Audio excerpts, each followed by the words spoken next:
시간이 되었으므로 2021년 1월 3일 주일 예배를 주님께 올려드리겠습니다. 다 같이 묵도하심으로 예배를 시작하겠습니다. 다 같이 묵도하시겠습니다. 하나님은 영이시니 예배하는 자가 영과 진리로 예배할지니라. 사랑과 은혜가 많으신 하나님 아버지 감사합니다. 오늘 사랑하는 우리 보금자리 교회 형제 자매들 모여서 함께 주를 예배합니다. 우리가 주를 예배할 때에 하늘 문을 여시고 하늘의 놀라운 은혜를 우리 각 사람의 심령 가운데에 충만하게 부어 주시옵소서. 주님, 이제 예배를 시작하는 시간입니다. 마치는 시간까지 함께하여 주시길 원하오며 예수 그리스도 이름 받들어 기도 올려드립니다. 아멘. 다 같이 찬송가 2장 찬송 드리겠습니다. 찬송가 2장입니다.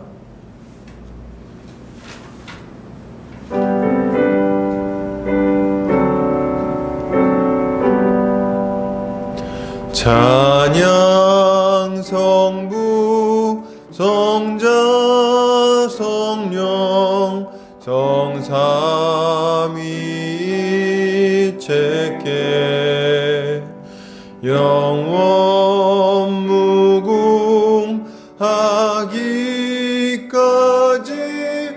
영광을 돌리세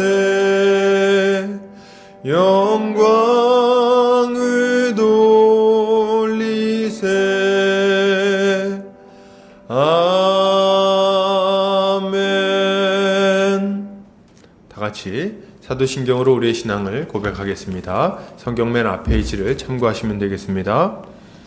고백합니다. 전능하사 천지를 만드신 하나님 아버지를 내가 믿사오며 그 외아들 우리 주 예수 그리스도를 믿사오니 이는 성령으로 잉태하사 동정녀 마리아에게 나시고 본디오 빌라도에게 고난을 받으사 십자가에 못 박혀 죽으시고 장사한 지 사흘 만에 죽은 자 가운데서 다시 살아나시며 하늘에 오르사 전능하신 하나님 우편에 앉아 계시다가 저리로서 산자와 죽은 자를 심판하러 오시리라. 성령을 믿사오며 거룩한 공회와 성도가 서로 교통하는 것과 죄를 사하여 주시는 것과 몸이 다시 사는 것과 영원히 사는 것을 믿사옵나이다. 아멘. 다 같이 주님이 가르치신 기도하겠습니다. 하늘에 계신 우리 아버지여, 이름이 거룩히 여김을 받으시오며 나라의 임하옵시며 뜻이 하늘에서 이룬 것 같이 땅에서도 이루어지이다.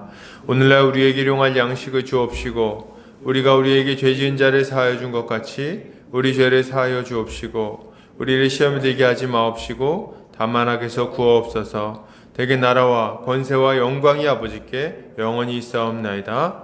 아멘. 이 시간 우리 한 주간의 삶을 돌아보면서 주님 앞에 회개하는 시간을 갖겠습니다. 주님 앞에 우리의 죄를 고백하고 우리의 죄를 그 십자가 보혈의 능력으로 씻어달라고 간절한 마음으로 기도합니다. 사랑의 주님 감사합니다. 오늘도 이렇게 주님 앞에 새해 첫 예배를 드립니다. 주님, 우리가 주님 앞에 이렇게 예배할 때에 우리 자신을 또한 돌아보게 됩니다. 우리가 주님 앞에 순종하며 또 거룩하게 살았던 모습들이 있었던 것도 있지만 주님, 그럼에도 불구하고 여전히 이전의 죄악된 모습으로 그것을 사모하며 그것에 얽매여서 살았던 시간들이 있음을 이 시간 동안 고백합니다. 주여 아버지, 죄악을 주님 앞에 낱낱이 자복하오니 주여 이 모든 죄를 예수 그리스도 십자가 보혈로 씻어주시고 다시금 우리가 정결한 심령이 되어 주님 앞에 서게 하여 주시옵소서. 주님, 예전의 죄악에 얽매이지 않게 하여 주시옵소서. 이제 이걸 다 벗어버리고 우리 주님을 따라서 거룩의 길을 걸어가게 하여 주시옵소서. 한 걸음 한 걸음 더욱더 힘있게 걸어가서 점점 더 예수 그리스도의 장성한 분량에 이르기까지 예수 그리스도를 닮아가게 하여 주시옵소서. 주께서 우리의 심령 가운데 이렇게 새롭게 하는 은혜와 능력을 오늘도 충만하게 부어주시기를 원합니다. 예수 십자가 보혈의 능력이 우리를 모든 죄에서 완전히 깨끗하게 하심을 믿습니다. 예수 그리스도 이름 받들어 기도 올려드립니다. 아멘. 찬송가 490장 찬송 드리겠습니다. 찬송가 490장입니다.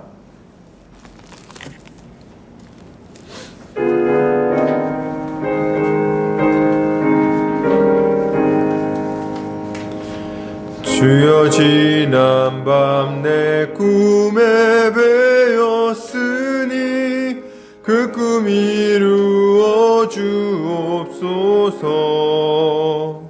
밤과 아침의 계시로 보여주사 항상 은혜를 주옵소서.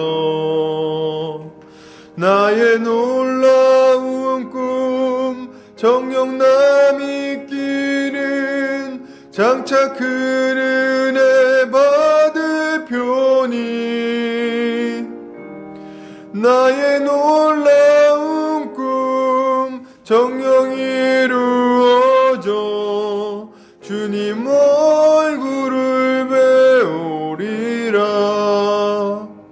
마음 괴롭고 아파서 낙심될 때 내게 소망을 주셨으며 내가 영광의 주님을 바라보니 앞길 환하게 보이도다.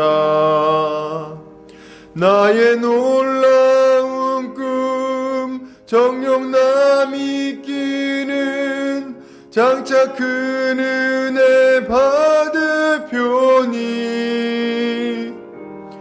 나의 놀라운 꿈 정녕 이루어져 주님 얼굴을 배우리라. 세상 풍조는 나날이 변하여도 나는 내 믿음 지키리니 인생 살다가 죽음이 꿈 같으나 오직 내 꿈은 참되리라. 나의 놀라운 꿈 정녕 남이 끼는 장차 큰 은혜 받을 표니 나의 놀라운 꿈 정녕 이루어져 주님 얼굴을 배우리라. 아멘. 이 시간 우리를 대표해서 안정호 목사님 나오셔서 기도해 주시겠습니다.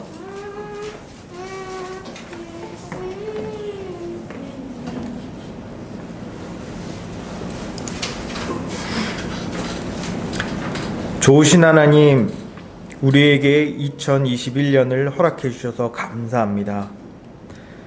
하나님께서 우리를 사랑하셔서 우리에게 생명과 사랑하는 가족과 건강 등 살아가기에 필요한 모든 것을 주셨고 무엇보다 영생을 주심에 감사드립니다. 예수 그리스도께서는 우리를 사랑하셔서 우리 대신 십자가에서 죽으셨으며 우리의 모든 죄의 문제를 해결하셨습니다. 우리를 구원하심에 감사드립니다. 성령님께서는 우리를 사랑하셔서 우리 안에서 우리를 보호하시고 인도하시며 우리를 다스리십니다. 주님의 은혜에 감사드립니다. 주여, 2021년에는 우리가 2020년에 지었던 모든 죄를 회개하고 더욱 의롭고 거룩한 삶을 살기 원합니다. 과거에 우리가 지은 모든 죄를 회개합니다. 삶이 힘들고 어렵다고 불평 불만했습니다. 하나님보다는 다른 것을 더 의지하고 의존했습니다. 다른 사람을 돌아보기보다는 개인적이고 이기적으로 살았습니다. 주여, 우리의 욕심과 탐욕을 회개합니다. 용서하여 주시옵소서. 2021년에는 주님을 더 의지하고 주님 말씀에 순종하며 살기 원합니다. 우리에게 은혜를 베풀어 주시옵소서. 아버지, 주님께서 우리를 사랑하셔서 우리를 보금자리 교회로 부르셨습니다. 2021년에는 하나님께서 원하시는 삶을 보금자리 교회 안에서 배우고 실천하며 경험하기 원합니다. 우리 모두가 하나 되어 더욱 하나님을 알기에 힘쓰고 하나님의 뜻에 순종할 수 있도록 인도하여 주시옵소서. 안종현 담임 목사님께서 하나님의 대리 통치자로서 우리를 잘 인도할 수 있도록 지혜와 총명과 능력을 허락하여 주시옵소서. 매주 하나님의 말씀을 순수하게 선포하게 하여 주시고 말씀을 듣는 모든 성도들도 그 말씀을 의지하여 하루하루 살게 하여 주시옵소서. 2021년에 각자가 원하는 기도 제목들이 있습니다. 이 모든 기도 제목들이 하나님의 뜻에 합하기 원하며 그 모든 기도들이 이루어지기 원합니다. 주여 우리의 기도를 들어주시옵소서. 주께서 우리의 기도를 들으시며 더 좋은 것을 주실 것을 믿습니다. 2021년에는 보금자리 교회가 하나님의 거하실 처소로서 더욱 성장하기 원합니다. 성도들 모두가 그리스도 안에서 믿음이 더욱 자라게 하시고 함께 섬기고 사랑할 지체들이 많아지기 원합니다. 주여 필요한 사람을 보내주셔서 우리가 보금자리 교회 안에서 더 많은 일을 하고 더욱 복을 누릴 수 있도록 은혜를 베풀어 주시옵소서. 또한 세상은 지금 많은 어려움 가운데 있습니다. 점점 더 어두워지고 있습니다. 우리 보금자리 교회가 그리고 성도 개개인의 영역에서 빛을 발하게 하여 주시옵소서. 앞으로 있을 여러 어려움들이 빨리 종식되게 하시고 많은 사람들이 이 빛을 보고 구원받아 변화될 수 있도록 은혜를 베풀어 주시옵소서. 주님께서 금방 오신다고 말씀하셨습니다. 그날이 언제인지 모르오나 우리는 올해 오신다는 마음을 가지고 하루하루 최선을 다해 살기 원합니다. 우리가 늘 주님의 재림을 기대하며 고대합니다. 올해도 어김없이 우리에게 믿음과 소망과 사랑을 주실 것을 믿사오며 우리 주 예수 그리스도의 이름으로 감사하며 기도합니다.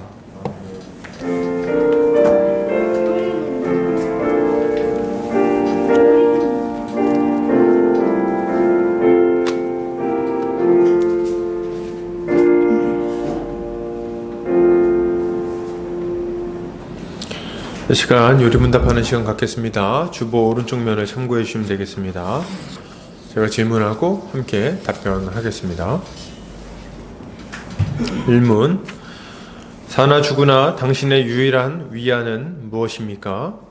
사나 죽으나 나는 나의 것이 아니고 몸과 영혼이 모두 미쁘신 구주 예수 그리스도의 것입니다. 주께서 보배로운 피로 나의 모든 죄값을 치러주셨고 마귀의 권세로부터 나를 자유케 하셨습니다. 또한 하늘에 계신 아버지의 뜻이 아니고는 나의 머리털 하나도 상하지 않듯이 주는 나를 지켜주십니다. 실로 이 모든 것이 합력하여 나의 구원을 이룹니다. 내가 주의 것이기에 주께서 성령으로 말미암아 영원한 생명을 보증하시고 나의 온 마음을 다하여 기꺼이 주를 위하여 살게 하십니다. 이것이 나의 유일한 위안입니다. 2문. 이러한 기쁜 위안 속에서 살고 죽기 위하여 당신이 알아야 할 것은 무엇입니까? 3가지가 있습니다. 첫째, 나의 죄와 그 비참이 얼마나 심각하며, 둘째, 어떻게 그 죄와 비참에서 벗어나며, 셋째, 어떻게 구원을 주신 하나님께 감사를 드릴 것인가 하는 것입니다. 아멘.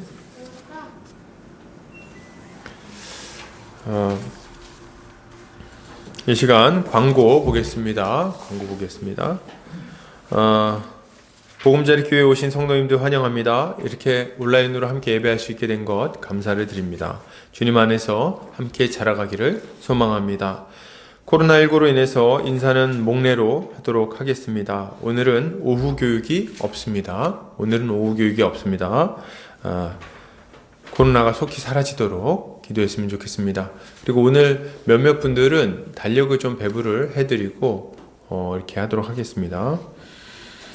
말씀선교센터와 한책의 사람들, 말씀운동연합과 누룩운동, 장신 바이블 스터디와 숙명여대 식합모임 가운데 많은 열매를 맺도록 기도해 주시면 감사하겠습니다.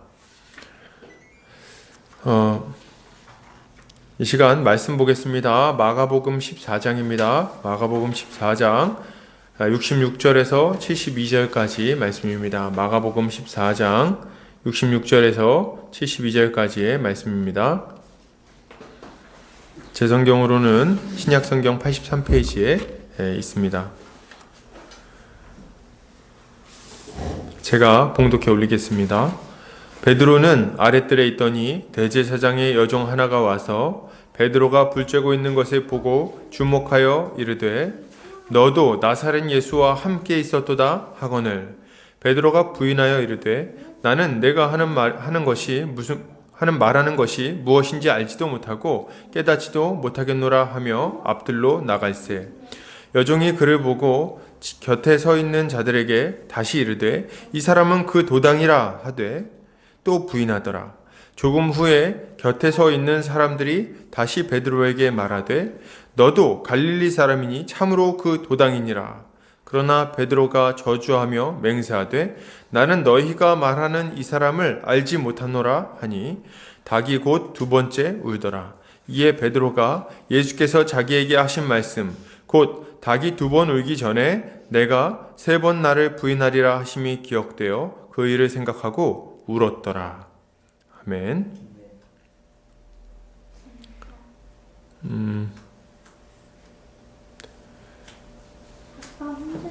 마가복음 14장 66절부터 72절까지 불 앞에 선 믿음이라는 제목으로 말씀을 같이 나누도록 하겠습니다.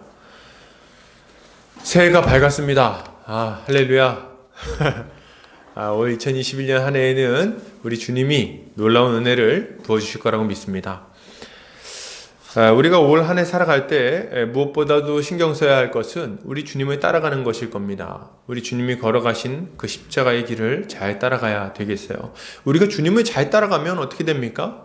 우리 주님이 우리에게 놀라운 은혜와 능력을 부어 주십니다. 그리고 우리 주님이 원하시는 풍성한 열매도 맺게 되는 거예요.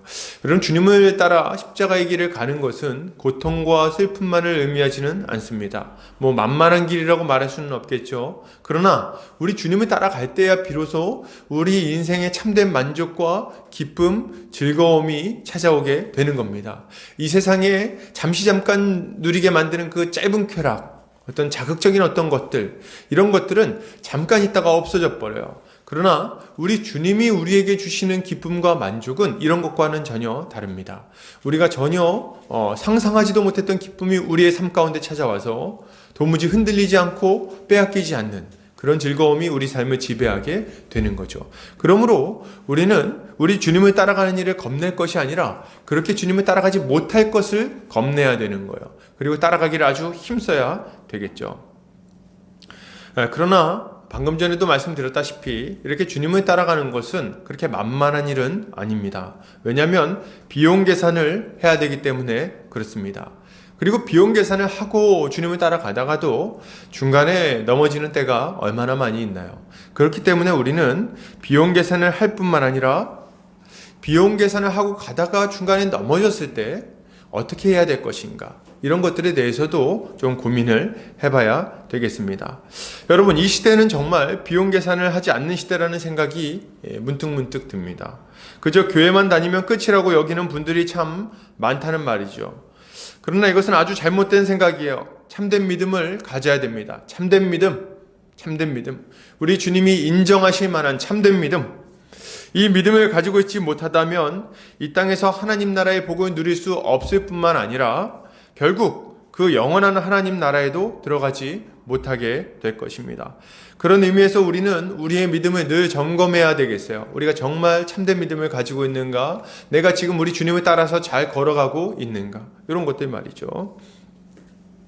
오늘 본문은 예수께서 대제사장의 집에 잡혀가신 이후에 일어난 일입니다. 베드로의 모습을 통해서 우리의 모습을 좀 살펴보고 바른 신앙의 모습이 무엇인지, 우리 주님을 따라가는 것이 무엇인지, 어떻게 따라갈 것인지, 그리고 혹시 우리가 넘어졌을 때는 어떻게 해야 되는지, 이런 것들을 함께 살펴보도록 하겠습니다. 오늘 베드로가 이제 먼저 등장을 하는데요. 66절에 보니까 아랫뜰에 있었다 이렇게 이야기를 합니다. 다른 제자들이 다 도망갈 때 베드로는 예수님을 몰래 따라왔어요.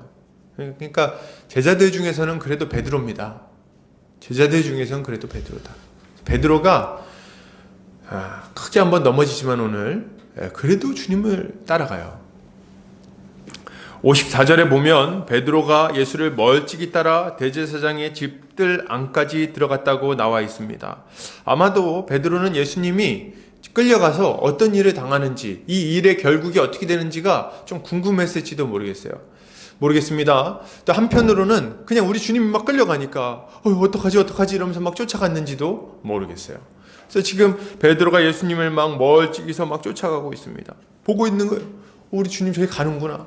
어떻게 될까? 어떻게 되는가? 하나님이 도와주시진 않겠는가? 지금 다 저거 뚫고 지금 나오진 않으실까? 그리고 막 미련을 가지고 계속 쫓아가고 있는 거죠. 그는 대제사장의 집 안까지 들어갔어요.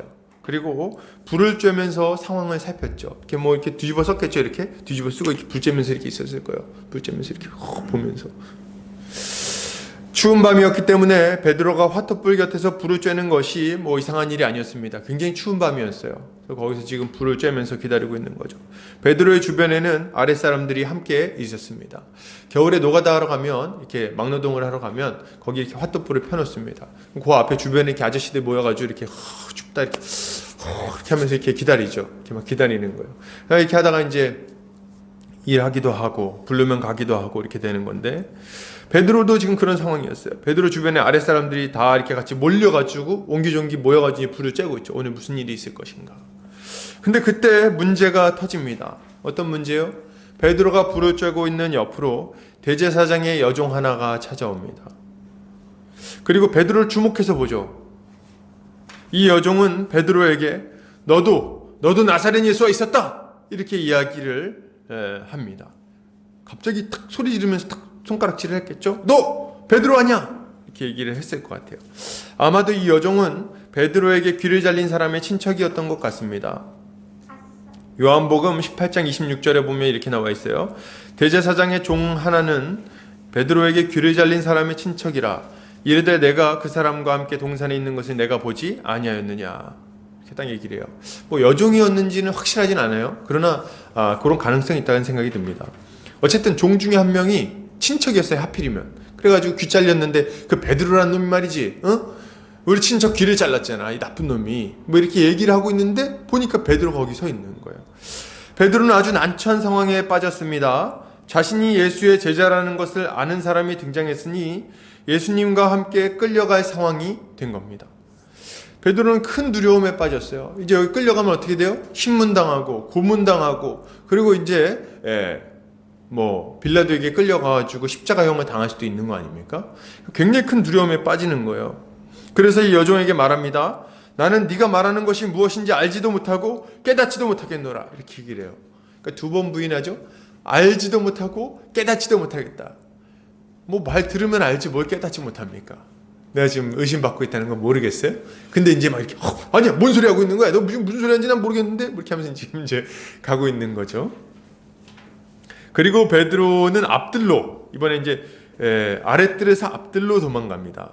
앞들로 도망가는데 그때 이제 참 집요하게도 이 여종이 따라옵니다. 조그마한 여자를 말하는 거예요. 이 단어 자체가. 조그마한 여자아이가 이제 막 쫓아오면서 너 베드로 맞잖아, 당신 맞잖아, 이렇게 하면서 쫓아오는 거예요. 그러니까 얼마나 이게 난처할까요? 지금 막 도망갔더니 거기까지 막 쫓아왔어요. 아주 열심히 있는 친구예요. 그리고 베드로가 예수 도당이라고 고발을 하는데 베드로는 여기서 또 한 번 부인합니다. 아니라니까 왜 그래? 너 지금 아니라 그랬잖아 내가. 이렇게 딱 부인을 합니다. 그러자 그 주변에 있는 사람들도 말하기 시작했어요. 보니까 너 맞는데 너 갈릴리 사람이잖아. 너 억양이 갈릴리 억양을 쓰는데 뭐 이렇게 얘기하는 거예요. 그러니까 우리나라로 치자면은 이제 뭐 사투리를 쓴 거죠. 지방의 사투리. 아니란께! 뭐 이렇게 얘기를 한 거예요. 너 사투리가 지금 저긴데 이렇게 얘기를 하는 거예요. 아니란 말이요. 뭐 이렇게 얘기할 때 이제 너 저기 그 지방 사람 맞구만. 뭐 이렇게 얘기를 하는 거죠. 그러자 베드로는 예수님을 막 부인해야 되는데 그냥 부인하는 걸로는 빠져나갈 수 없다는 느낌을 받았던 것 같아요. 그래서 어떻게 합니까? 저주하면서 예수를 모른다고 이야기를 합니다. 예수님을 저주했다고 나와요. 아주 심한 말을 했던 것 같아요. 참 비참한 장면이라고 할 수 있겠습니다. 참 비참한 장면이다. 오늘 이 장면은 베드로의 평생에 있어서 가장 비참한 장면이다. 이런 생각이 듭니다. 베드로는 여기서 더 이상 도망갈 수가 없었어요. 여러분, 베드로는 예수님을 따르고 있었습니다. 멀찍이서, 아주 멀찍이서 예수님을 따르고 있었어요. 가까이서는 아니죠. 멀찍이서 대제사장의 집 안까지 들어갔습니다. 문제는 뭐예요? 베드로가 멀찍이서 예수를 따라가고는 있지만, 몸은 따라가고 있지만 실상 베드로는 예수님을 따르는 것이 아니었다는 데 문제가 있습니다. 우리 주님이 나를 따르라 할 때는 이렇게 멀찍이서 따라오라는 얘기가 아닙니다. 예수님을 그냥 몸만 따라오라는 얘기가 아니죠. 가룟 유다도 예수님을 따라다녔어요, 여러분. 그걸 따른다고 말할 수 없습니다. 그럼 뭐가 따르는 겁니까? 예수님과 함께 한 마음으로 한 방향을 향해서 자기 인생을 걸고 걸어가는 것을 비로소 따른다고 말할 수 있는 거예요. 지금 베드로는 멀찍이서 예수님을 따라가고 있습니다. 몸은 따라가지만 실제로는 따르지 않는 거예요. 여러분, 베드로는 예수님을 따라가고 있지 않았습니다. 이렇게 제가 단호하게 얘기할 수 있는 이유는 뭡니까? 그는 십자가를 지고 따라가고 있지 않았기 때문에 그렇습니다. 그는 십자가를 피했어요. 십자가를 싫어했습니다. 그래서 어떻게 해요? 몸은 따라가지만 결정적인 순간에 예수를 부인하고 예수를 저주하고 그리고 돌아선 겁니다. 베드로는 예수님을 따라갈 때 찾아오는 십자가를 싫어했어요. 그래서 도망가고 회피하는 거죠. 그런데 여러분, 우리가 주목해서 볼 건 뭐냐면 그럼에도 불구하고 여종이 찾아온다는 거예요. 적당히 몸만 따라가고 있는 이 베드로에게 누가 찾아와요? 여종이 찾아옵니다. 별것 아닌 여종이 찾아와서 그를 추궁하기 시작합니다. 너 베드로지? 너 예수의 도당이지? 너 예수를 따르는 거지? 이렇게 물어봅니다. 베드로는 지금 이 어중간한 상태에서 머무를 수가 없었다는 거예요. 이제 자신의 태도를 명확하게 할 때가 왔습니다. 내가 예수를 믿는지 안 믿는지 고백해야 될 때가 찾아왔다는 거예요. 여러분, 이걸 아셔야 돼요. 우리가 주님을 어중간하게 따라갈 수 있습니다. 그죠? 지금 그럴 수도 있고 전에 그랬을 수도 있고 앞으로 그럴 수도 있습니다. 그렇게 어중간하게 따라가는 우리에게 우리 주님 뭐라고 말씀하시는 거예요? 이렇게 어중간하게 따라가는 것은 한계가 있다는 겁니다. 때가 되면 우리는 현실에 직면해야 돼요. 결단의 순간에 직면해야 됩니다. 우리의 신앙을 확실하게 얘기해야 되는 때가 우리에게 찾아온다는 거예요. 예수를 믿는지 안 믿는지, 예수를 따를 것인지 따르지 않을 것인지 결단해야 되는 그 순간이 우리에게 찾아온다는 겁니다. 한 번은 도망갈 수 있을지 모르겠어요. 한 번은 앞들로. 꼭 어떻게 되는지, 꼭 그렇게 해야 되나? 난 잘 모르겠어. 그러고 막 도망갈 수 있을지 모르겠어요.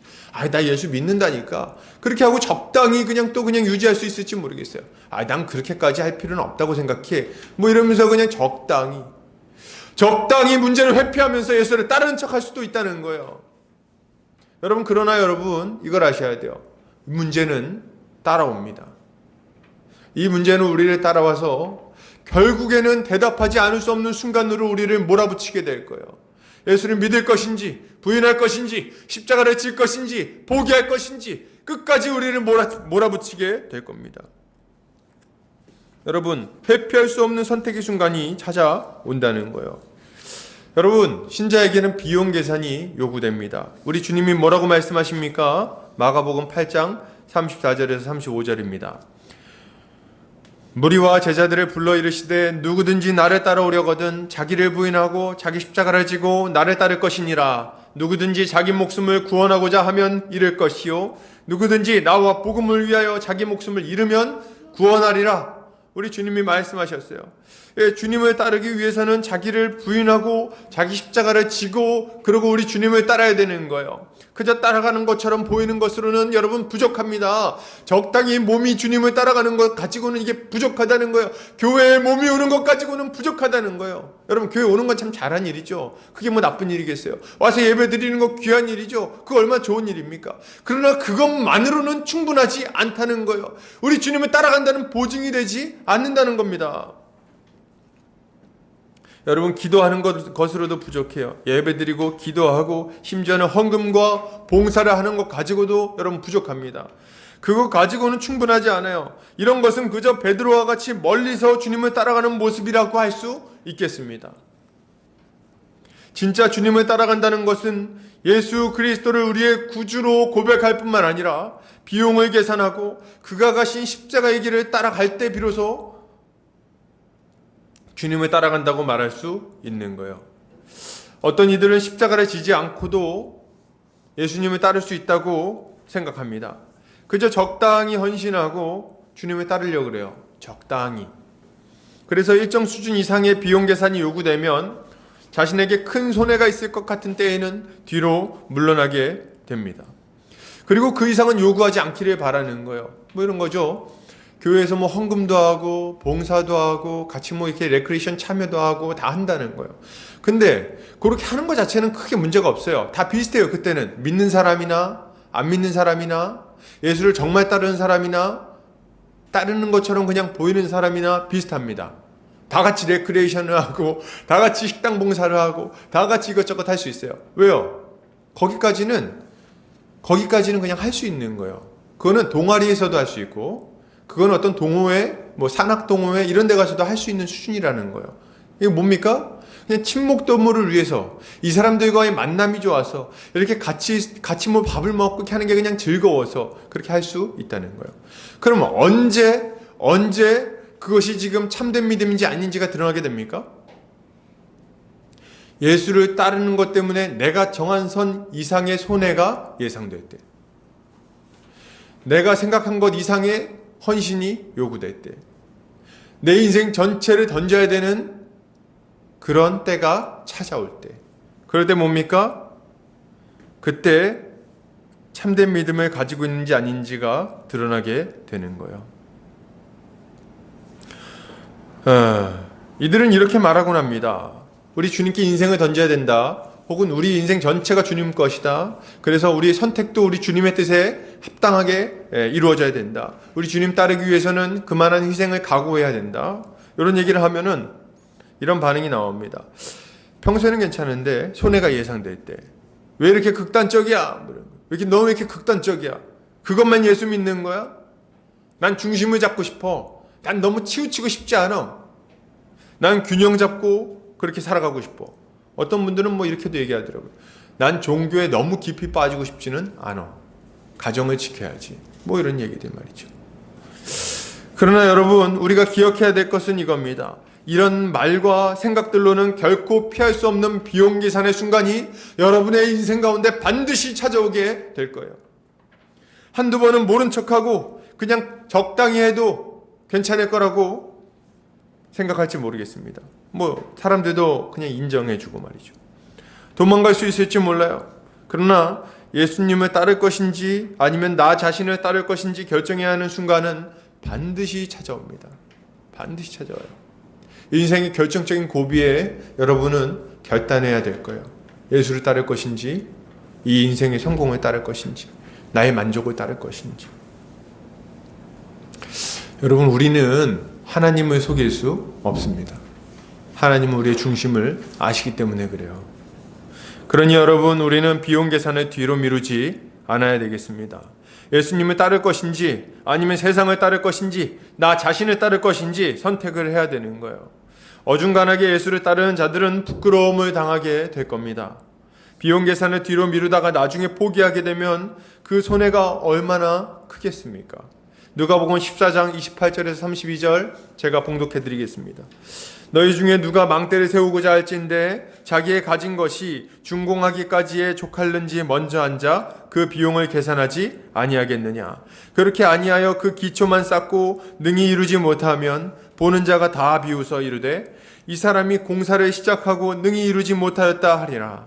또 어떤 임금이 다른 임금과 싸우러 갈 때에 먼저 앉아 1만 명으로서 저 2만 명을 거느리고 오는 자를 대적할 수 있을까 헤아리지 아니하겠느냐. 만일 못할 터이면 그가 아직 멀리 있을 때에 사신을 보내어 화친을 청할지니라. 우리 주님이 뭘 얘기하고 계십니까? 지금 이 주님을 따르는 길에 먼저 앉아서 먼저 가만히 앉으라는 거예요. 그걸 생각을 하라는 거예요. 비용 계산을 충분히 한 다음에 주님을 따라오라고 이야기하시는 겁니다. 왜냐하면 하다가 중간에 멈추는 것은 안 하는 것보다 훨씬 더 비참합니다. 여러분, 예수님을 따라가지고 한평생 그냥 주일 예배 열심히 드리고 말이죠. 재미도 없는 설교 막 들으면서 그죠? 막 버텼어. 막 설교를 버텼어. 막 버텼어. 그리고 끝나고 나면 기뻐가지고 밥을 먹고 말이죠. 그리고 어디 가서 죄 짓는 것도 눈치 봐가면서 마음껏 죄도 못 짓고, 다른 친구들은 막 아주 그냥 신나게 아주 세상에서 아주 그냥 화려하게 막 사는데 나는 그것도 막 마음껏 못하고 해도 막 몰래 숨어서 하고 아주 막 그냥 불편해 뭐가. 그렇게 한평생 그냥 봉사할 건 봉사대로 하고 그냥 어중간하게 그냥 버티고 하면서 아주 짜증나 하면서 그렇게 갔는데 막판에 그 믿음이 가짜라는 게 들통나면 어떡합니까? 또 혹은 막판에 가가지고 아유 이건 아닌가 보다 싶어가지고 이거 포기하고 세상으로 나가버리면 어떡할 거예요? 그럼 그간의 그 모든 일은 뭐가 됩니까? 제가 얘기하는 게 되게 너무 극단적인 얘기처럼 들리십니까 혹시? 이렇게 그렇게 하는 사람이 어딨어? 중간에 예수를 믿겠지? 뭐 이런 생각이 드시나요? 그럴 수도 있을 것 같아요. 근데 여러분 텔레비를 한번 보세요. 혹은 뭐 이렇게 그런 거 있잖아요. 뭐 여성중앙 뭐 이런 거 있잖아요. 그런데 보면은 그 항상 뭐 카피에 뭐가 붙어 이 글씨 써 있는 거 중에 뭐가 있냐면 무속인이 된 전 집사 뭐 이런 거 막 있어요. 이게 얼마나 코미디 같은 일입니까? 세상에 어떤 집사님 됐던 분이 어떻게 무속인이 되냔 말이에요. 그런 일들이 근데 막 있다는 거예요. 제가 지금 무슨 얘기를 하려고 하는 겁니까? 어중간하게 주님을 따라가다가는 중간에 이 신앙을 포기하고 그리고 인생을 낭비하는 일들이 생길 수 있다는 겁니다. 그래서 여러분 예수를 안 따를 거면 빨리 포기하시고 그리고 세상으로 나가시는 게 더 나을지도 모르겠어요. 그러나 여러분 그렇게 하면 안 되겠죠? 지금 제가 세상으로 나가라고 막 조장하는 건 아니겠죠? 지금 해야 될 건 뭡니까? 지금 결단하셔야 된다는 결단. 어떤 결단이요? 주님을 따르기로 결단하는 거. 빨리 항복할수록 좋아요. 빨리 항복할수록 좋아. 빨리 항복하고 주님을 따르려면은 십자가를 지는 것 외에는 길이 없구나. 이걸 분명히 알고 인생을 던질 각오를 하시라는 거예요. 여러분, 주님을 따르기 위해서 인생을 던지는 것이 어떤 것인지 좀 진지하게 고민해야 됩니다. 그게 어떤 삶인지 고민해야 돼요. 어중간하게 신앙생활하지 않아야 됩니다. 여러분 한 번밖에 없는 인생인데 이렇게 어중간하게 신앙생활에서는 이게 참 바람직하지 않은 거예요. 무슨 열매를 맺겠어요. 여러분 근데 이게 진짜 그래요. 신앙생활하면서 한번 보세요. 주변을. 경험적으로 딱 알아요. 어중간하게 신앙생활하는 사람들의 인생에 무슨 향기가 있습니까? 거기에 예수의 향기가 풍겨납니까? 거기에 우리 주님이 받으실 만한 아름다운 열매들, 그 사람으로 말미암아 맺혀지는 영혼 구원, 뭐 이런 것들이 있습니까? 저는 못 본 것 같아요. 어중간하게 주의 대예배드리고 축도할 때 막 그냥 도망치듯이 나가고 말이죠. 그렇게 해가지고 가끔씩 한 달에 한 번 정도씩은 주일 예배 빼먹고 여행 가고 뭐 이런 거 있잖아요. 그렇게 막 이렇게 어중간하게 주님을 따라가려고 할 때 그 인생에 정말 어떤 열매가 맺혀지나요? 행복해 보이던가요? 자유로운가요? 아니란 말이죠. 제 경험적으로 보면 아무리 봐도 이게 행복하지가 않아. 어중간해. 교회는 약간 이렇게 무슨 케이크 위에 딸기처럼 데코레이션처럼 이렇게 장식해 놓은 것 같아요. 신앙생활을. 제대로 주님을 못 따라간단 말이죠. 진짜 우리 인생 전체를 던져가지고 그 인생에서 사골국처럼 막 확 우러나는 비유가 참 멋지네요. 확 우러나는 어떤 맛, 신앙의 맛. 그 사람 옆에 있으면 그 신앙의 인격 때문에 그냥 다 감화감동하고 말이죠. 야, 정말 네가 예수 믿는 사람이구나. 너 때문에 내가 예수 한번 믿어봐야겠다. 막 이런 생각이 들도록 만드는 그 깊은 인생의 맛이 있냔 말이죠. 그게 있어야 되는 거예요. 그렇게 할 때 그 표정부터 다릅니다. 표정부터. 그 얼굴에서부터 그냥 평안이 있고 기쁨이 있고 그리고 주변 사람들을 평온하게 만들어주고 말이죠. 이게 참된 신앙인 안에서 막 나타나야 되는 비용 계산한 후에 사람의 모습인 거죠. 사랑하는 우리 성도님들, 신앙의 도전이 우리에게 찾아옵니다. 찾아와요. 반드시 찾아와요. 비용 계산의 순간이 찾아와요. 이 도전에 정면으로 맞서서 진지하게 응답하는 성도님들 되시기를 바랍니다. 자꾸 이렇게 딱 결정해야 되는 순간에 다음으로 미루지 마세요. 더 힘들게 결정하게 돼요. 더 빨리 빨리 결정하고 야, 주님 따르겠다. 따르려면 뭘 내가 뭘 희생해야 되지? 내가 뭘 던져야 되지? 이런 걸 탁 진지하게 고민해 보세요. 예수가 진짜인지, 혹은 세상을 살아가는, 세상에서 성공하고 이런 게 진짜인지 진지하게 고민해 보고 결단하는 성도님들 되시기 바랍니다. 계속 보겠습니다. 자, 그렇다면 우리가 어떻게 이 비용 계산을 하고 주님을 따라갈 수 있을까요? 사실 비용 계산이라는 게 쉬운 것도 아닌데, 베드로는 여종이 몰아붙이자 견디지 못하고 예수님을 3번이나 부인합니다. 그런데 3번째는 예수님을 저주하면서 맹세까지 하는 걸 보게 돼요. 죽을지언정 예수님을 부인하지 않겠다고 굳게 맹세했던 베드로가 도대체 어디 있습니까, 여기? 그렇게 의지를 다해갖고 예수님 옆에서 그냥 막 결단했던 그 베드로 어디 있냐는 거예요. 그 맹세가 참 허망할 뿐입니다. 너무 허망해요. 너무 허망해요. 베드로는 비용 계산의 순간에 예수님을 부인합니다. 왜요? 두려웠기 때문에 그래요. 두려웠기 때문에. 고난당하는 것이 두려웠고, 가족들을 더 이상 보지 못하게 될 것이 두려웠고, 또 목숨을 잃을 것이 두려웠어요. 그래서 예수를 3번이나 부인하는 거예요. 이 두려움을 이기지 못하고. 이 베드로의 모습은 한편으로는 이해가 됩니다, 여러분. 한편으로는 이해가 돼요. 이런 두려움을 이길 수 있다고 장담할 수 있는 사람이 어디에 있겠습니까? 당장 목숨을 내놓아야 되는 그런 순간에 지금 예수를 내가 무조건 믿겠다고 얘기할 거라고 장담할 수 있는 사람 누가 있냐는 거예요. 아마 장담 못할 겁니다. 여러분 그 일제 치하에 있을 때 많은 목사님들이 우리가 많이 듣는 얘기는 뭐냐면 이런 얘기를 많이 들어요. 그때 주기철 목사님이 신앙의 절개를 지키고 신사참배를 안 하시고 철치미를 걸었다. 모진 고문을 당하셨지만 그럼에도 불구하고 신사참배를 안 하셨다. 이런 얘기 많이 듣습니다. 손양원 목사님이 신앙의 절개를 지키고 감옥에 갇히셔서 옥고를 치르셨다. 이런 얘기 많이 듣지 않습니까? 우리가 그런 얘기 많이 듣다 보니까 그때 당시 목사님들의 어떤 그 신앙 절개가 참 대단했다는 생각을 많이 하게 돼요. 근데 여러분, 왜 주기철 목사님, 손양원 목사님 같은 분들 얘기가 유명할까요? 당시 대다수 목사님들은 신사참배를 했습니다.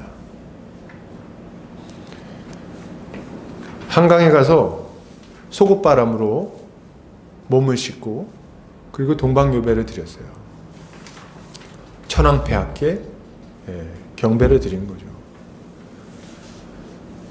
그 목사님들이 그렇게 했다는 건 그 밑에 성도님들이 다 그렇게 했다는, 그 교회가 다 그렇게 했다는 거예요. 당시 교계 지도자들이 그렇게 결정을 했습니다. 그거에 반대해서 주기철 목사님이 신사참배 안 한다 그랬다가 그렇게 심하게 고문을 당한 거예요. 여러분, 누가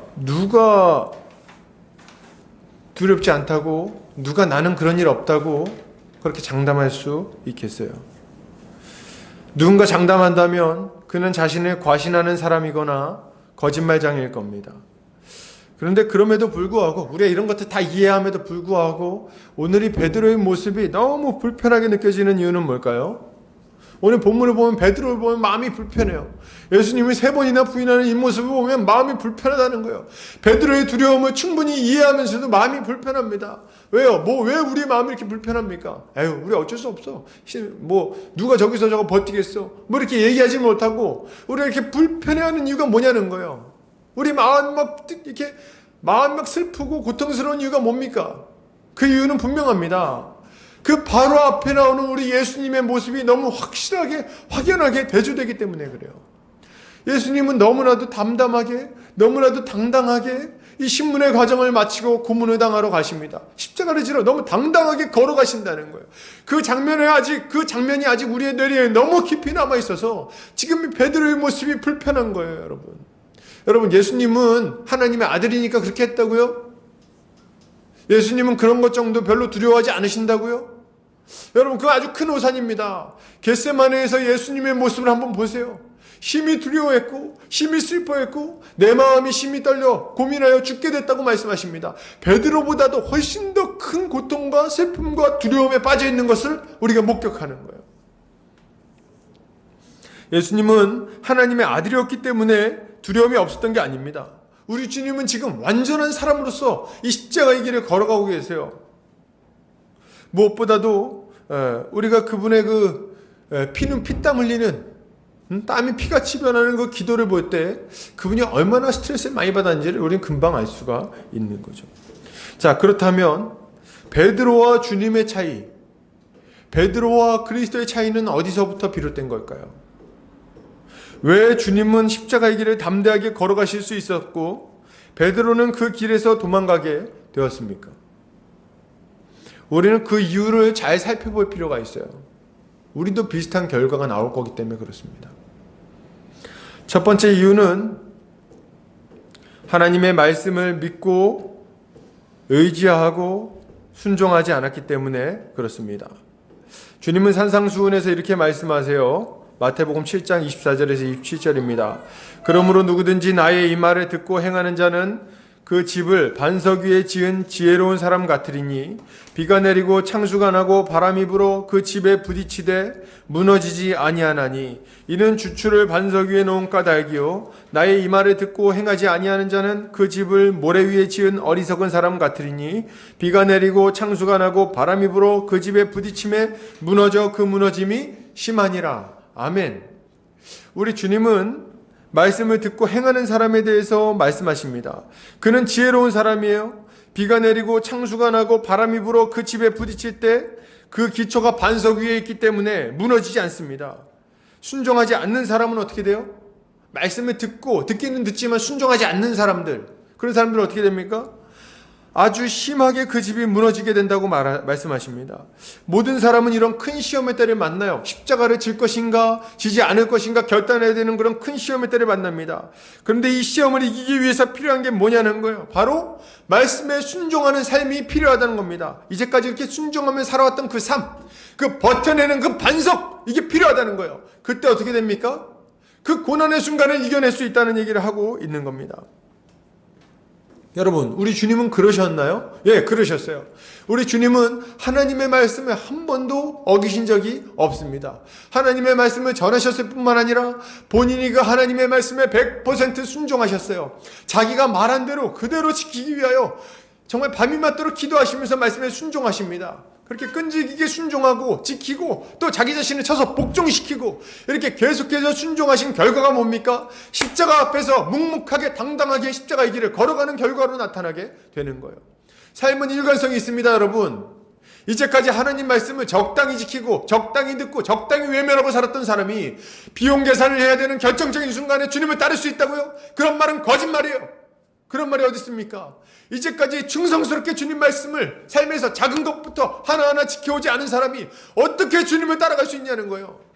비용 계산의 그 큰 시험의 때에 그 큰 파도가 몰려올 때에 두려움에 질리지 않을 까닭이 있습니까? 이제까지도 대충 넘어왔는데. 여러분, 우리는 작은 일에서부터 주님께 순종하는 습관을 들여야 되겠습니다. 우리 하나님을 두려워하고 하나님을 의지하고 신뢰하고 우리 주님의 말씀에 순종해야 되겠어요.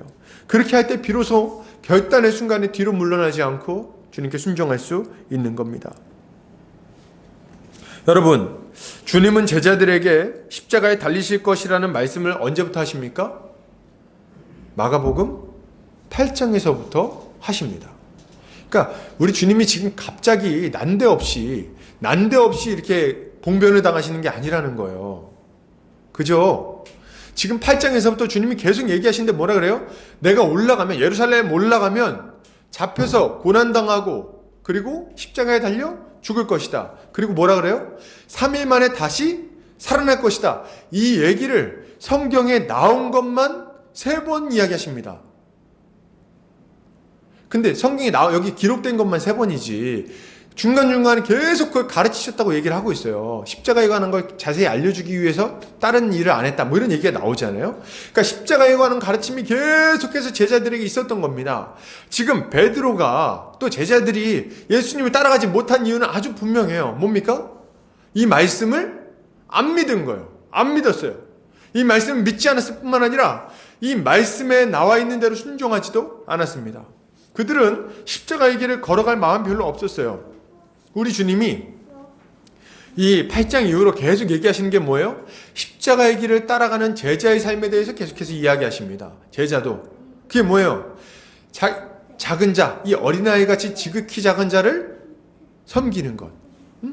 이 소자에게 물 한 그릇 주는 것. 이런 것들이 우리 주님이 요구하는 삶입니다. 그래서 연약한 자, 작은 자를 위해서 우리의 인생을 드리고 그들을 섬김으로 말미암아 그들을 살려내는 것. 그들이 그 섬김으로 말미암아 힘을 얻게 만드는 것. 그 가운데 오는 고난을 감당하는 것. 높아지려고 하지 말고 낮아지는 것. 이것이 바로 우리 주님의 가르침 아니겠습니까? 문제는 뭐예요? 우리 제자들이 마지막 순간까지도 이 주님의 가르침에 불순종했다는 겁니다. 계속해서 그 말씀을 거부하고 거절하고 듣지도 않고 엉뚱한 얘기를 합니다. 하나는 좌편에 하나는 우편에 앉혀주십시오. 뭐 이런 얘기하고 말이죠. 여러분, 그러니까 이렇게 주님 말씀에 불순종하고 어중간하게 이렇게 따라왔던 애들이, 이런 제자들이 결정적인 순간에 주님 안 따라가는 것은 너무 당연한 얘기예요. 너무 당연한 얘기다. 이들은 주님을 3번이나 부인하는 것으로 부끄러운 결과를 맞이하게 되는 거예요. 두 번째 이유를 좀 말씀드리면, 두 번째 이유는 기도하지 않았기 때문에 그렇습니다. 베드로가 못 따라간 이유는 두 번째는 기도하지 않았기 때문에 그래요. 예수님께서는 공생애 가운데 수시로 기도하셨죠. 그리고 지금 이 십자가를 앞두고 특별히 기도하셨어요. 주님은 공포에 질려있는 그 순간에 겟세마네에서 엎드려 기도하십니다. 땀방울이 핏방울이 되도록 기도하세요. 자기를 부인하고 하나님의 뜻이 이루어지기를 기도하십니다. 이 기도를 힘입어서 주님은 담담하게 십자가의 길을 걸어 가시는 거예요. 여러분, 주님이 기도하실 때 그러면 제자들은 뭐 했나요? 우리 주님이 막 땀방울이 핏방울이 되도록 막 간절히 하나님 앞에 3번이나 기도할 때 제자들은 뭐 했죠? 우리 주님이 말씀하시잖아요. 시험에 들지 않게 깨어있어 기도하라. 마음에는 원이로되 육신이 약하도다. 지금 이 결정적인 순간에 너희가 지금 마음에는 막 날 따르고 싶을지 모르겠지만 너 육신이 약해서 두려움 때문에 못 따라올 거야. 그러니 지금 기도해야 돼. 이렇게 말씀하실 때, 3번이나 이렇게 간절하게 요청하실 때 제자들 다 뭐 했냐는 거예요. 베드로는 뭐 하고 있었습니까? 깊이 잠들어 있었어요. 아주 평안함 가운데 깊이 잠들어 있었어요. 물론 슬픔 때문에 잠들었지만 그들은 십자가의 길을 앞두고 영적인 잠에 깊이 빠져 있었어요. 그러니 십자가를 앞에 두고 두려움에 빠지고 당황하고 있는 것입니다. 사랑하는 우리 형제 자매님들, 우리는 어떻게 십자가의 길을 따라갈 수 있을까요? 어떻게 올바로 비용 계산을 하고 주님을 따라가는 자가 될 수 있을 겁니까? 말씀에 순종해야 되겠어요. 말씀을 믿고 그 말씀에 인생을 던져야 됩니다. 순종해야 돼요. 작은 일부터. 자기를 부인하는 것이 우리의 삶에 계속해서 나타나야 됩니다. 작은 일에 충성되지 않은 자는 결코 큰 일에 충성할 수 없는 거예요. 작은 일에서부터 자기를 부인하는 자가 결국 주님께 순종할 수 있습니다. 그리고 기도해야 되겠어요. 기도에 힘써야 됩니다. 아주 힘써야 되겠어요. 한편으로 기도는 자기 부인이라고 말할 수 있겠습니다. 기도를 시작하기 위해서도 자기 부인이 필요해요. 그 자리에 앉기 위해서. 그리고 기도하는 중에도 자기 부인이 필요합니다. 이 기도의 싸움이 없다면 결코 주님을 따라갈 수 없을 거예요. 십자가는 먼 얘기입니다. 여러분, 그 죽음의 두려움을 어떻게 이겨낼 거예요? 우리는 작은 손에 작은 두려움에도 뒤로 물러나게 될 것입니다.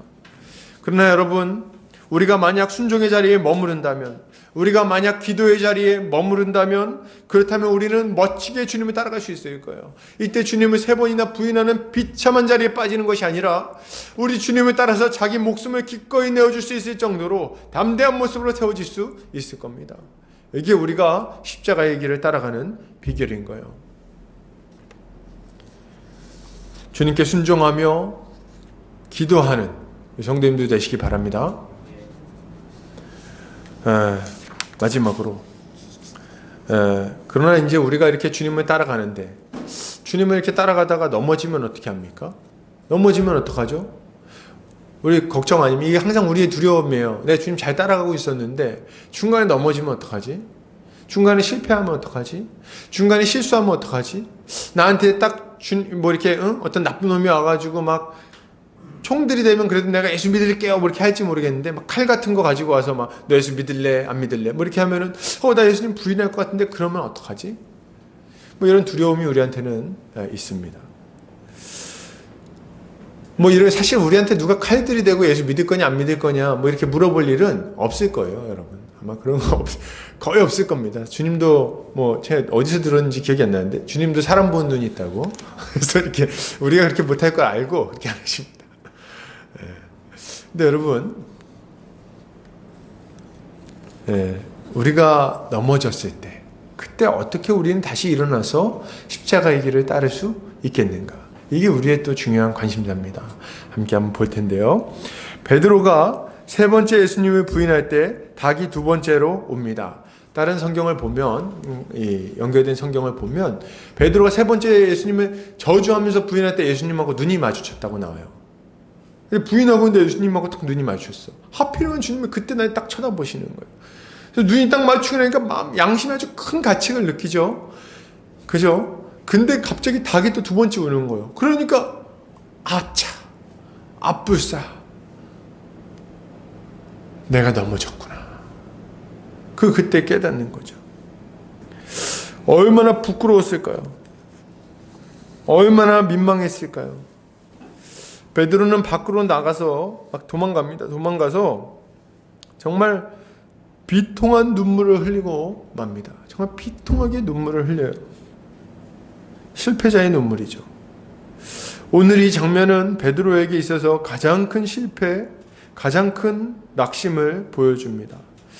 여러분, 예수님의 수제자 베드로, 칭찬받았던 베드로, 천국 열쇠를 받았다는 베드로가 여기에 어디 있어요? 여러분, 여기 어디 있어요? 그 베드로 어디 있습니까? 없어요. 비겁한 배신자만 남아 있습니다. 비겁한 배신자, 울보 베드로만 남아 있어요. 그런데 여러분, 저는 오늘 이 베드로의 모습이 참 비겁하다고, 야, 이 나쁜 놈이다, 이거 참 비참하다, 어떻게 어리석은 녀석, 막 이렇게 그런 마음을 막 갖다가도 한편으로 참 다행스럽다 이런 생각을 합니다. 너무 다행이다 이런 생각을 해요. 베드로가 이렇게 넘어진 게 베드로 당사자한테는 비참한 일이지만 우리한테는 너무 다행이다 이런 생각이 듭니다. 그의 실패를 통해서 우리의 실패를 보기 때문에 그렇습니다. 그의 넘어짐을 통해서 우리의 넘어짐을 보는 거예요. 그가 만약 한 번도 예수님 앞에 실패 안 하고 계속 성공했다면 여러분, 우리가 넘어졌을 때 어떻게 해야 될지 알 수가 없었을 겁니다. 우리가 주님을 부인했을 때 그때 어떻게 해야 될지를 알 수 없었을 거예요. 그렇게 베드로의 넘어짐은 우리에게 위로와 소망이 됩니다. 그의 눈물 안에 여러분, 회복의 길이 있는 거예요. 여러분, 오늘 베드로는 일생일대의 실패를 합니다. 예수님을 부인했으니까요. 그러나 그럼에도 불구하고 베드로는 완전히 망하지 않았어요. 그는 다시 일어납니다. 그리고 회복해요. 결국 베드로는 초대교회의 수장이 되어서 십자가 복음을 땅끝까지 전하는 사명을 힘있게 감당해내게 됩니다. 초대교회는 베드로의 설교로 말미암아 세워졌다고 해도 과언이 아닙니다. 그 정도로 아주 능력의 사역자, 하나님의 일꾼, 이 예루살렘 전 지역을 이렇게 다스리는 하나님의 귀한 일꾼으로 쓰임받게 되는 거예요. 베드로가 없이 어떻게 초대교회를 생각할 수 있겠어요? 아주 대단한 일꾼으로 세워지게 되는 거죠. 자, 그렇다면 여러분, 베드로는 어떻게 다시 일어날 수 있었습니까?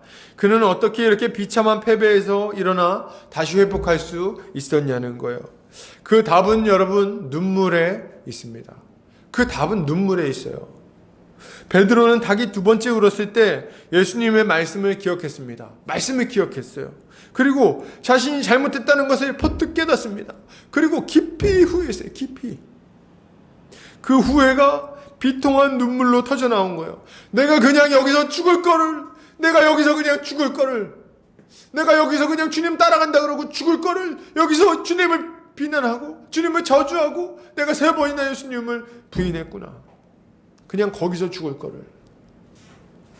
그러고 비통한 눈물을 흘리고 있는 거예요. 여러분, 어떤 이들은 잘못을 하고 나서 회복을 하지 못합니다. 어떤 이들은 잘못하고 나서 회복을 못해요. 주님을 떠나고 그냥 그대로 망해버리는 자들이 있다는 거예요. 그게 참 두려운 얘기입니다.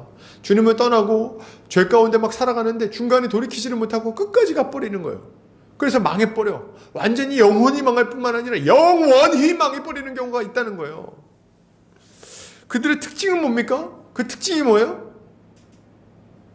회개하지 않는 거예요. 그게 특징이에요. 회개하지 않는다. 주의 말씀을 듣는데도 그것을 그냥 가볍게 여기는 거예요.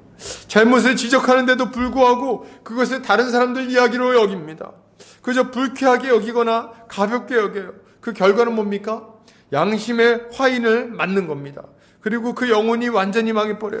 후메네오와 알렉산더 같은 자들입니다. 또 어떤 이들은 말씀을 듣고 눈물을 흘리지만 그럼에도 불구하고 회복하지 못하고 망해버리는 자들도 있습니다. 사울과 같은 자들이에요. 사울 같은 자들.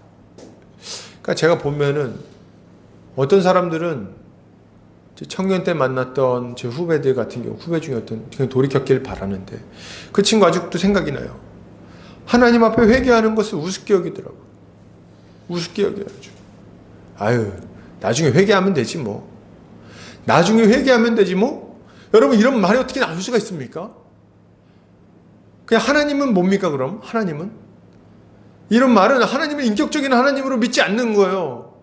전능하신 하나님, 온 우주의 창조자, 우리를 다스리는 엄위하신 왕이심을 인정하지 않는 거예요. 그러니까 뭐라 그래요? 에이, 회개하면 되지 뭐. 회개가 그렇게 쉽습니까? 죄에 대해서 전혀 후회하지도 않고 전혀 비통해하지도 않고 전혀 슬퍼하지도 않는 그 모습으로 회개를 한다고요? 우리 주님은 바보십니까? 그걸 못 알아채세요? 그렇게 하나님 잘못했습니다. 이러면 그냥 다 받아주시는 분입니까? 어떻게 그렇게 교만하게, 어떻게 그렇게 완악한 모습으로 회개를 입에 담을 수가 있습니까? 여러분 마찬가지예요. 막 울어. 막 웁니다. 잘못했어요. 하나님 잘못했어요. 근데 울기는 울지만 이게 참된 회개가 아닌 사람들이 있다는 거예요. 사울과 같은 자들. 다윗은 여러분 사울 왕이 막 쫓아다니면서 죽이고자 했음에도 불구하고 동굴 안에서 사울을 죽일 기회를 맞이했을 때 사울을 죽이지 않습니다. 안 죽여요. 찔러 죽일 수 있었거든요. 다윗이 안 죽이니까 어떻게 해요?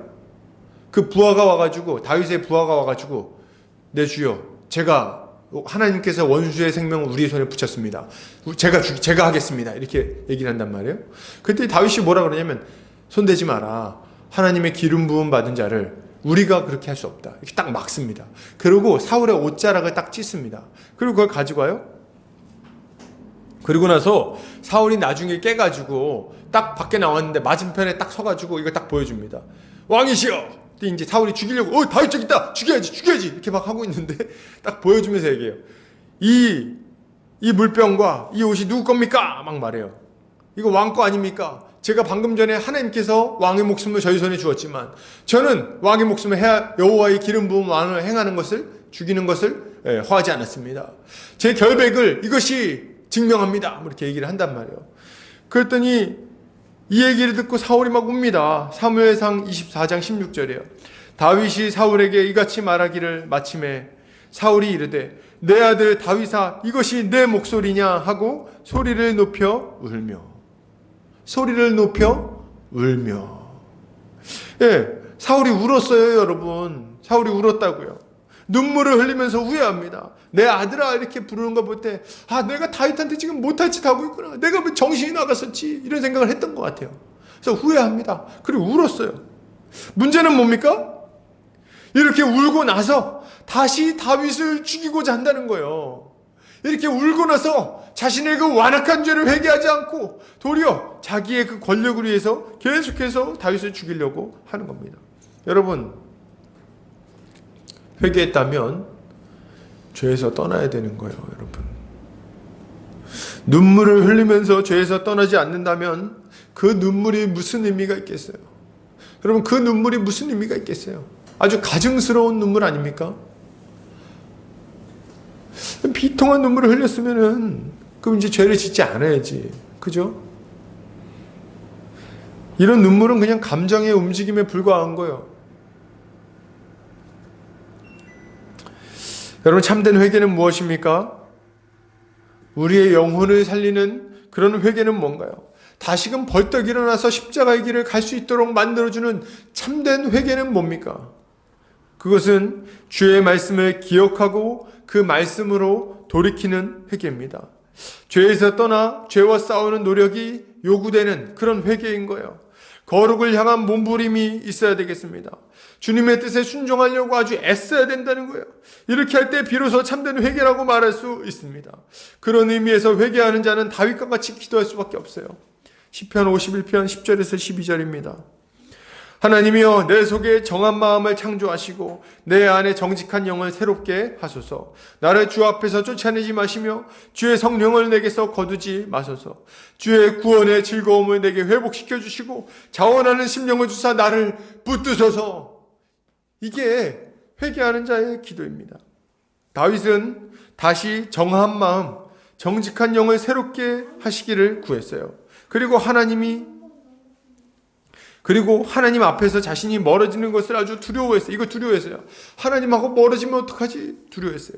그래서 어떻게 합니까? 계속 주님 앞에 나아가기를 힘쓰는 거예요. 계속 주님 앞에 나아가기를. 그리고 주님이 주시는 기쁨을 누리며 살게 해주시기를 간구했습니다. 다윗은 자신을 붙잡아 주시기를 하나님 앞에 구했어요. 이것이 회개하는 심령이라고 할 수 있습니다. 이게 회개하는 심령이에요. 자기 자신을 과신하지 않고 하나님의 은혜를 구하며 계속해서 하나님 앞에 나아가는 것. 눈물은 우리의 완악한 심령을 녹이는 물이 되기도 하지만, 그럼에도 불구하고 그저 눈물만 많이 흘린다고 회복이 되는 것은 아닙니다. 여러분, 눈물은 제가 볼 때 하나님의 선물이에요. 하나님의 축복이에요. 우리가 하나님 앞에서 울 수 있다는 건 참 감사한 일입니다. 눈물이 안 나올 때 참 답답해요. 예전에는 찬양만 불러도 막 실로암 찬양만 부르면 눈물이 막 펑펑 쏟아졌는데, 지금 실로암 찬양을 100번 불러도 눈물이 안 나오는 완악한 심령, 뭐 이런 거 있잖아요. 혹은 뭡니까? 뭐 이렇게 옛날에는 눈만 감으면, 기도하려고 눈만 감으면 막 눈물 날 때가 있어요. 아버지 이렇게 하면 눈물이 막 펑펑 쏟아지고, 그때는 뭐 별다른 기도를 많이 안 해도 되죠. 그냥 아버지 이렇게 하고 그냥 와도 돼요. 근데 눈물이 메마르는 때가 있어요. 아이고, 이건 아주 위기 신호입니다. 눈물이 메말라. 기도를 하는데 눈물이 안 나오고, 찬양을 부르는데 눈물이 안 나오고, 말씀을 듣는데 눈물이 안 나오는 거예요. 참 안타까운 일이에요. 눈물은 하나님의 선물이라고 할 수 있습니다. 우리의 마음을 씻어주고 깨끗하게 하고, 그리고 다시금 주님을 바라보게 만드니까요. 그러나 여러분, 어떤 감정의 동요에서 나오는 눈물을 우리가 그걸로 회개했다고 생각한다면 그건 또 오해라는 거예요. 참된 회개는 우리의 영혼이 하나님께로 돌이키는 겁니다. 이게 중요한 거예요. 우리가 참된 회개를 통해서 영혼이 회복되는 그런 경험을 하게 되시기를 바랍니다. 결론을 드립니다. 우리의 인생에는 비용 계산의 순간이 찾아옵니다. 뒤로 물러나지 말고 진지하게 주님의 말씀에, 주님의 요청에 응답하시기를 바랍니다. 그리고 주님께 순종하기 위해 십자가의 길을 가기 위해 여러분 준비해야 됩니다. 뭘로요? 말씀과 기도로 준비해야 되겠어요. 작은 일에서부터 주님께 순종하고, 작은 일에서부터 기도하고, 주님의 은혜와 능력을 구하고, 계속해서 주님을 따라가기를 힘써야 되겠습니다. 그리고 이렇게 주님을 따라가려고 애쓰다가 중간에 넘어지면 어떻게 해야 됩니까? 뒤로 미루지 말고 회개하셔야 되겠어요. 그 죄를 당장 버리고 우리 주님이 주시는 그 정결한 마음을 다시 한번 얻게 해달라고, 우리 주님께서 다시금 의로운 삶을 살게 해달라고 간절히 주님께 기도해야 되겠습니다. 이렇게 할 때 우리 주님께서 우리 주님을 위해서 비용 계산하고, 그리고 그 길을 계속해서 걸어가 결국 놀라운 열매를 맺도록 만들어 주실 거예요. 그것을 믿고 올 한 해 주님을 따라가는 우리 성도님들 되시기를 주의 이름으로 축복합니다. 아멘. 같이 기도하겠습니다. 사랑이 많으신 하나님 아버지, 감사합니다. 오늘 사랑하는 우리 복음자리교회 형제자매들 모여서 함께 예배했습니다. 주님 아버지, 우리가 정말 우리 자신의 신앙을 늘 점검하고 비용 계산을 하고 주님을 따라가는 자들 되게 하여 주시옵소서. 무엇보다 바라기는 우리가 주님을 따라갈 때에 우리의 힘으로는 따라갈 수 없다는 것을 분명히 알고 말씀에 순종하며 기도하며 우리 주님의 은혜와 능력을 구하여 그 길을 따라가게 하여 주시옵소서. 그리고 중간에 혹 우리가 넘어질지라도 주님, 우리가 낙심하여 완전히 포기하는 것이 아니라 즉각 주님 앞에 회개하고 다시금 일어나서 주님을 힘있게 따라가는 자들 되게 하여 주시옵소서. 주께서 우리의 인생 가운데 이렇게 함으로 많은 열매가 맺혀지게 해주시기를 원합니다. 감사드리며 이 모든 말씀 거룩하신 우리 주 예수 그리스도의 이름 받들어 기도 올려드립니다. 아멘. 같이 찬송가 50장 1절 찬송하면서 헌금하는 시간 갖겠습니다.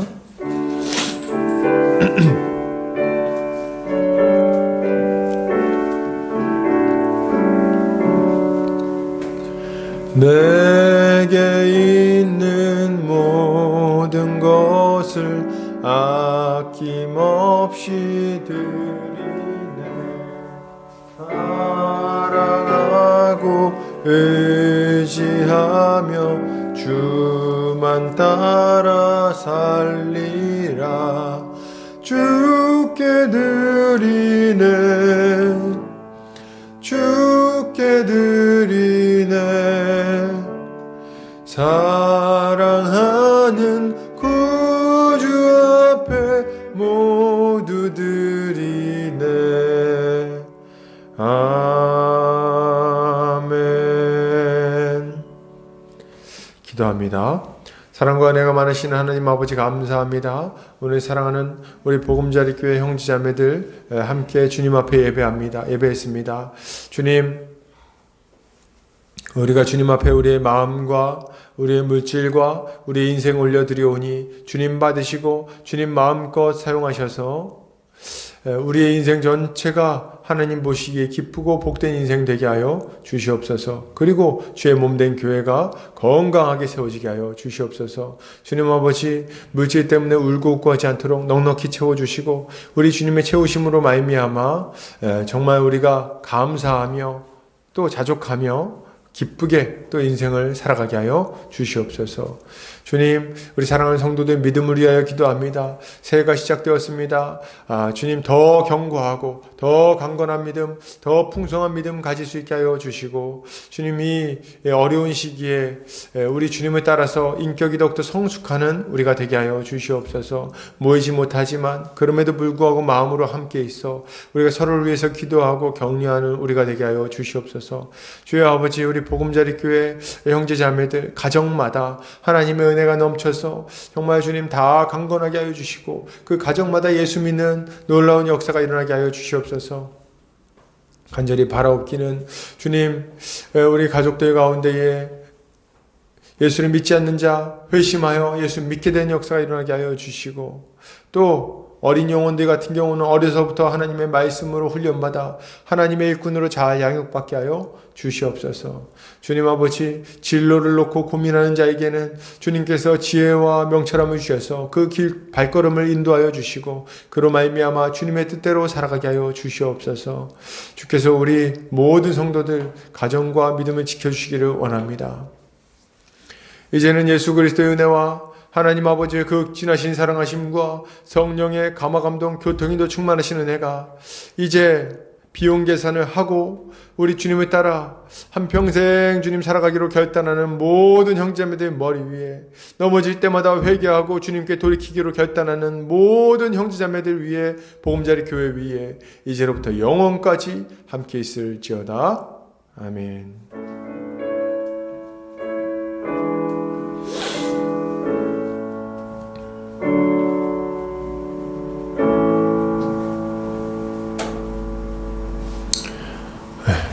예배를 마쳤습니다.